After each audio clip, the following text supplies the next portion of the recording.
আসসালামু আলাইকুম রহমতুল্লাহি ওয়া বারাকাতুহু। প্রিয় বন্ধুরা, আশা করি সবাই ভালো আছেন। আজকে একটা সংবাদ আপনাদের সামনে জানাতে চাচ্ছি। সময় টিভি এই নিউজটি প্রচার করেছে। মিল্টন সমদ্দার নামের যেই যুবক, আপনারা গত কয়েকদিন থেকে ফেসবুক সোশ্যাল মিডিয়া দেখতে পাচ্ছেন যে বিষয়টা হচ্ছে মিল্টন সমদ্দার তিনি একটি বিশ্রামাগার খুলেছেন এবং সেখানে অনেক বৃদ্ধ মা বোনদের তিনি সেখানে আশ্রয় দিয়ে থাকেন এবং অনাথ শিশুদেরকেও সেখানে তিনি আশ্রয় দিয়ে থাকেন এবং তাদের কাছ থেকে তাদের মাধ্যমে বিভিন্ন প্রবাসী ভাইদের কাছ থেকে তিনি অর্থ এনে তাদের খেদমত করে থাকেন। তারপরে একটা নিউজ চ্যানেল তার ওই কেয়ার সম্পর্কে একটা নিউজ প্রচার করলে বিষয়টা জনসম্মুখে চলে আসার পর অনেক বিষয় ঘাটাঘাটি করার পরে তাকে আজকে গ্রেফতার করা হয়েছে এবং গত কয়েকদিন পূর্বে সাইফুর সাগর ভাইও তিনি তার সাথে একটি লাইভ কনফারেন্স করেছেন এবং সেখানে অনেক প্রশ্নের তিনি জবাব দিয়েছেন। জবাব দেওয়ার পর তিনি নিজেকে নির্দোষ দাবি করেছিলেন, যার ফলে নির্দোষ দাবি করার পরও তাকে ডিবি প্রশাসন তার বিষয়গুলা যাচাই বাছাই করে যখন তাকে দোষী সাব্যস্ত করেছে তখনই তাকে গ্রেফতার করেছে। আপনারা তার গ্রেফতারের ভিডিওটি দেখতে পাচ্ছেন এখানে এবং ডিবি প্রধান হারুন সাহেব তিনিও প্রেস ব্রিফিং করেছেন এবং সেখানে তার বিষয়গুলো নিয়ে আলোচনা করেছেন। তুলে ধরি সর্বপ্রথম একটি গণমাধ্যম তার বিরুদ্ধে অর্থাৎ তার যেই child and old age care সেই হোমসের বিরুদ্ধে এবং তার বিরুদ্ধে অভিযোগ আনে যে তারা আসলে বিভিন্ন মানুষের অঙ্গ প্রত্যঙ্গ বিক্রি করছেন এবং অভিযোগটা ওঠার পেছনে যে কারণটি ছিল সেটি হচ্ছে যে মরদেহগুলো গোসলের জন্য পাশের একটি মসজিদে নিয়ে যাওয়া হয়েছিল।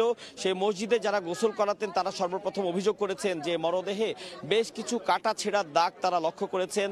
তারা আমাদের কাছেও বলেছিলেন যে এই কাটা ছেঁড়ার দাগটি তাদের কাছে অত্যন্ত রহস্যজনক বলেই মনে হয়েছিল, যার প্রেক্ষিতেই সর্বপ্রথম এই অভিযোগ ওঠে যে হয়তো তিনি গোপনে এদের অঙ্গ প্রত্যঙ্গ বিক্রির মতন ব্যবসার সাথে জড়িত রয়েছেন, যার প্রেক্ষিতেই আসলে প্রতিটি গণমাধ্যমই অনুসন্ধানে নামেন, একই সাথে আমরাও অনুসন্ধানে নামি।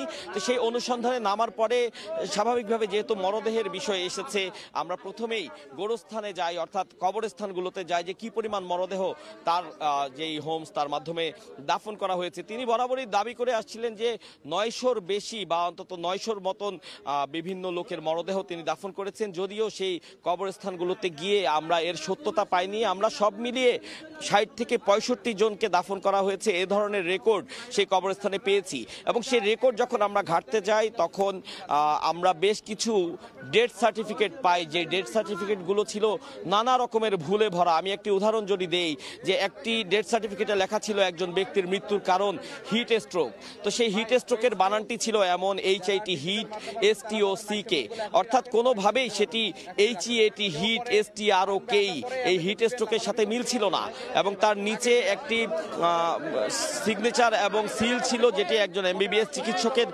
ছিল।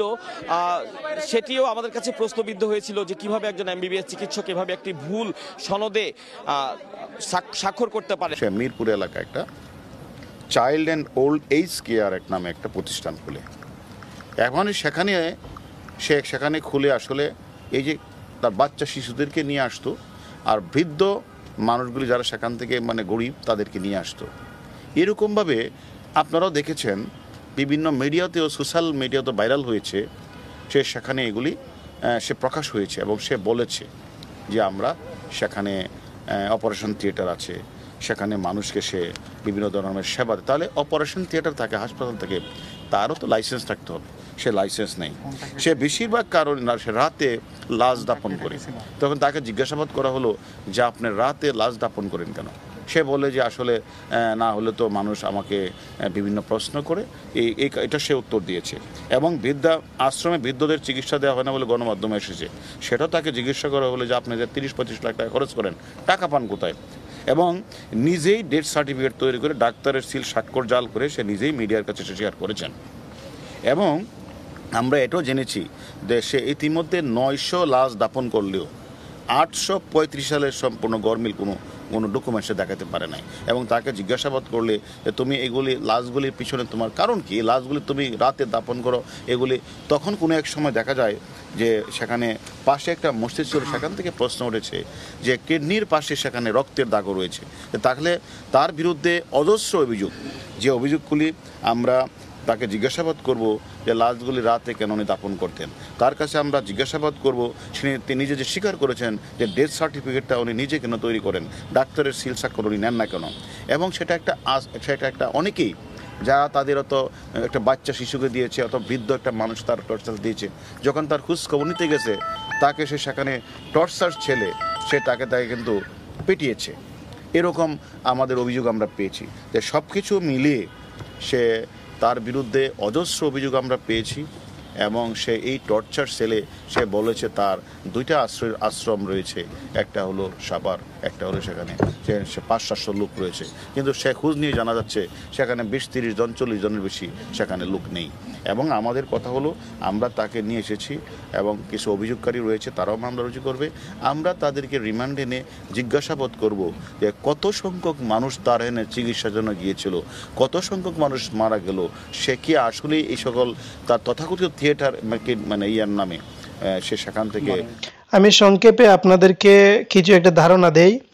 তিনি সেখানে অনেক বৃদ্ধ মা বোনদেরকে আশ্রয় দিয়ে থাকেন এবং যারা মৃত্যুবরণ করে তাদের আসলে তিনি কি করেন, ওই তাদের কিডনিগুলা, তাদের শরীরের বিভিন্ন পার্টস তিনি অপারেশনের মাধ্যমে, পোস্টমর্টমের মাধ্যমে তিনি সেগুলা নিয়ে থাকেন এবং সেখান থেকে তিনি অনেকটা লভ্যাংশ পেয়ে থাকেন, সেগুলা বিক্রি করে। এই বিষয়টি নজরে আসার প্রধান কারণ হলো যে তিনি কি করতেন, যখন কোনো ব্যক্তি মারা যেত, মারা যাওয়ার পর তাকে পোস্টমর্টম করার পর যখন তাকে গোসল দেওয়া হতো, প্রথমে তিনি একটি মসজিদে গোসল দিতেন এবং সেখানের মুয়াজ্জিন সাহেব বা গোসল দাতা যারা আছেন তারা যখন ওই ব্যক্তিদের শরীর ধৌত করতে যাইতেন, গোসল করাইতে যাইতেন, তখন দেখতেন যে তার বডিতে অনেক ছেঁড়া ফাড়া রয়েছে এবং সেলাই করা রয়েছে। এই বিষয়টি দেখার পর তাকে জিজ্ঞেস করলে সে বিভিন্ন উত্তর দিত। পরে তাদের যেহেতু সন্দেহ জেগেছিল, তখন তারা বিভিন্ন মানুষদের সাথে বিষয়টা শেয়ার করেছে। শেয়ার করতে করতে এক পর্যায়ে কি হয়েছে, ওই ব্যক্তির নামে একটা বাংলাদেশের একটা বড় গণমাধ্যম তারা রিপোর্ট করেছে। রিপোর্ট করার পর জনসম্মুখে বিষয়টি চলে এসেছে। বিষয়টি জনসম্মুখে চলে আসার পর তার সম্পর্কে অনেক কথা হয়েছে। যারা তাকে চিনেন না তারাও তাকে চিনেছেন, যেহেতু গণমাধ্যমগুলো বহুলভাবে প্রচারিত করেছে, যার ফলে সবাই তাকে চিনে ফেলেছেন। এবং তার একটা পেজ রয়েছে, তার পেজে প্রায় 16 মিলিয়ন ফলোয়ার রয়েছে। সেখানে সে প্রতিনিয়ত ভিডিও আপলোড করে থাকে এই মা বোনদের এবং ছোট ছোট বাচ্চাদের নিয়ে। সে যে তাদেরকে জায়গা দিয়েছে, তাদেরকে সহযোগিতা করেছে, তাদের খেদমত করতেছে, এই বিষয়গুলো নিয়েই তিনি ভিডিও আপলোড করে থাকেন। যখন প্রশাসনের নিকট এই বিষয়টি পৌঁছার পর তারা তদন্ত করেছে। তদন্ত করার পরে অনেক ডেথ সার্টিফিকেট পেয়েছে, যেখানে MBBS ডাক্তারের সিল স্বাক্ষর রয়েছে এবং সেখানে মৃত্যুর কারণ যেগুলো লেখা থাকে, বেসিক্যালি এখানে অনেক সময় মৃত্যুর কারণ দেখা যাচ্ছে যে হিট স্ট্রোক, এখানে বানান ভুল আছে, বানানে গরমিল রয়েছে। বিভিন্ন ডেথ সার্টিফিকেট তারা খুঁজে পেয়েছে এবং তদন্ত করেছে। এই বিষয়গুলো সন্দেহের কারণেই তাকে গ্রেফতার করা হয়েছে এবং ডিবি হারুন সাহেব বলেছেন যে তিনি তাকে রিমান্ডে নিয়ে তাকে আরও যাচ পড়তাল করবেন, তার কাছ থেকে আরও তথ্য সংগ্রহ করার চেষ্টা করবেন এবং যেই গুরুস্থানে মৃতদেহগুলো দাফন করা হতো সেই গুরুস্থানে প্রায় 8 থেকে 900 মানুষের লাশ দাফন করা তারা এটা পেয়েছে তদন্ত করে।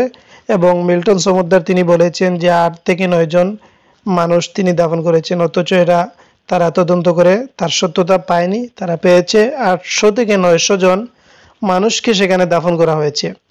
লোকে বলে মানবতার ফেরিওয়ালা মিল্টন সমুদ্দার, অনেক দিন থেকে আমরা দেখে আসছি বিষয়টি, ফেসবুকে প্রচার হয়েছে। মিল্টন সমুদ্দারের গুণগান গেয়েছেন এবং তার উঠে আসার গল্প নিয়ে আমি অন্য একদিন আলোচনা করব। তার উঠে আসার গল্প, তার বাড়ি হচ্ছে বরিশাল, বরিশাল থেকে তিনি কিভাবে উঠে এসে ঢাকার মিরপুরে একটি হেলথ কেয়ার এখানে প্রতিস্থাপন করলেন এবং সেখানে মানুষদের তিনি খেদমত দেওয়া শুরু করলেন। বৃদ্ধ মা বোনদেরকে সেখানে নিয়ে তিনি আশ্রয় দিয়ে তাদের খেদমত করতেছেন। এই বিষয়টা সে কিভাবে করতে পারলো, এই বিষয়টা নিয়ে আমি অন্য একদিন আলোচনা করব। তো আজকে জাস্ট এটুকু জানিয়ে রাখি, আমরা বাহিরে যা দেখি ভিতরে হয়তো তা দেখি না, যে কারণে অনেক মানুষের গুণগান গাই। আজ দেখেন মিল্টন সমুদ্দারকে যারা মানবতার ফেরিওয়ালা বলছে, তারা কিন্তু তার এই কাহিনী শোনার পর হয়তো তাদের মন পাল্টে যাবে, তাদের মন ফিরে যাবে, অন্যত্র চলে যাবে। তো আমরা যে কোনো বিষয়কে যাচপড়তাল না করে কোনো কিছু আসলে আলোচনা সমালোচনা করা উচিত নয়। তো যাকে আপনারা এতদিন মানবতার ফেরিওয়ালা বলছেন, আজ তারাই দেখছি অনেক কমেন্ট করছেন, অনেক পোস্ট দিচ্ছেন যে এর কঠিন শাস্তি হওয়া উচিত। তো দর্শক, আমারও কথা হচ্ছে, ওই ব্যক্তি প্রকৃত দোষী হয়ে থাকলে তাকে বাংলাদেশের রাষ্ট্রীয় বিধান মতো যে শাস্তি পাওয়ার যোগ্য সে, তাকে যেন সেই শাস্তিটুকু দেওয়া হয়, এটাই হচ্ছে আমার অনুরোধ এবং আমার আবদার। আপনারাও হয়তো এটাই চাইবেন। ভালো থাকবেন, সুস্থ থাকবেন, দেখা হবে নেক্সট কোনো ভিডিওতে। ততক্ষণে সুস্থ থাকুন। আসসালামু আলাইকুম।